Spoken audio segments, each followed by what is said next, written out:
I'll be doing a TED Talk on genocide and how genocide affects people in a society.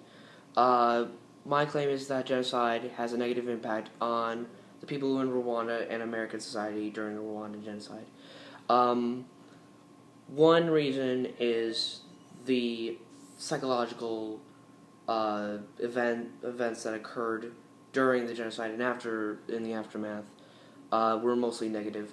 Some examples being alcoholism, uh, depression, survival guilt, loss of family. Also presented some depression. Um some A quote that helps this is like, in the aftermath of 1994, genocide survivors showed high rates of mental health and psychological problems due to the inconceivable dehumanized brutality that the majority of them had been exposed or witnessed to. Entire family systems, as well as the general social fabric that formerly provided support, were destroyed due to losses of family members and growing mistrust and fear following the genocide. This is a perfect example of how people who are following a belief can turn something that is simple and turn it into something serious. This being the Hutus and Tutsis and how they were killing each other because of religion. Many people died many Tutsis died because of this genocide, mainly because of the fact that they were dehumanized and the fact that so many radio stations were mostly filled with hatred, and the fact that this went on and nobody did anything to stop it was very sad. The only thing that we pretty much did was just send UN soldiers, which only really one person that we know of tried to do their very best to keep these people alive. Another reason is that the national interest was not met during the Rwandan genocide, and that must have meant that their national interest was more important than the lives that were lost during the Rwandan genocide. A quote for that is, "We owe to all the people in the world our best efforts to organize ourselves so that we can maximize the chances of preventing these events, and where they cannot be prevented, we can move more quickly to minimize the horror."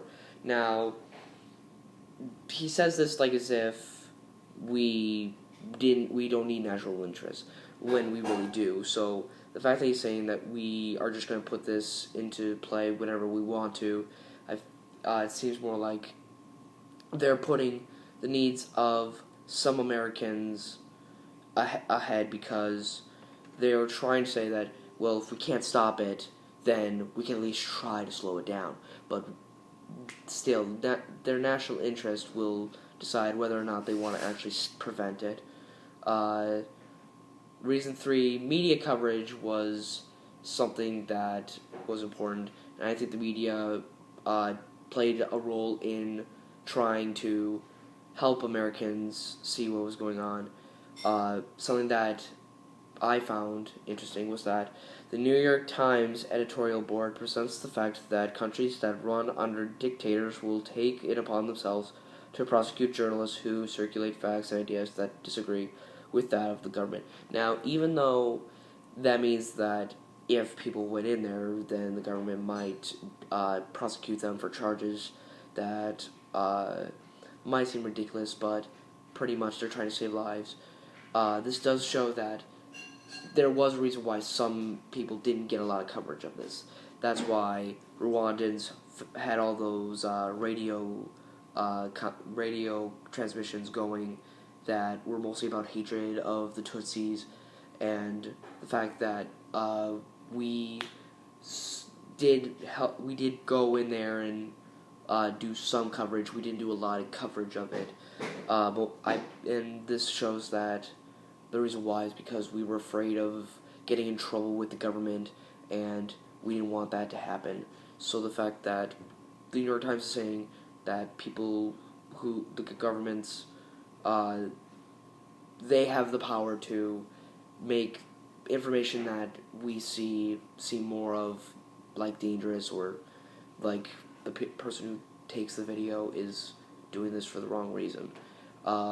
Some ways that it affects the society is that because of the genocide, we have to rebuild, we have to recover, we have to get food back, we have to get people back, we have to make sure that we have enough stuff to survive after all this after this catastrophe.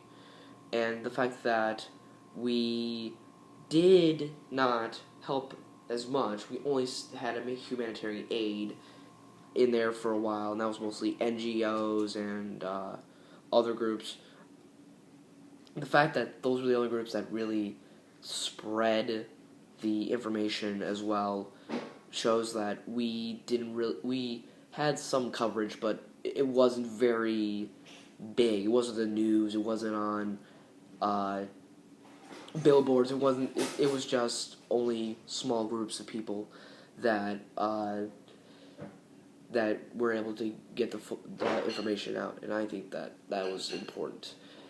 And now, I think that's it, and that's just being globalized.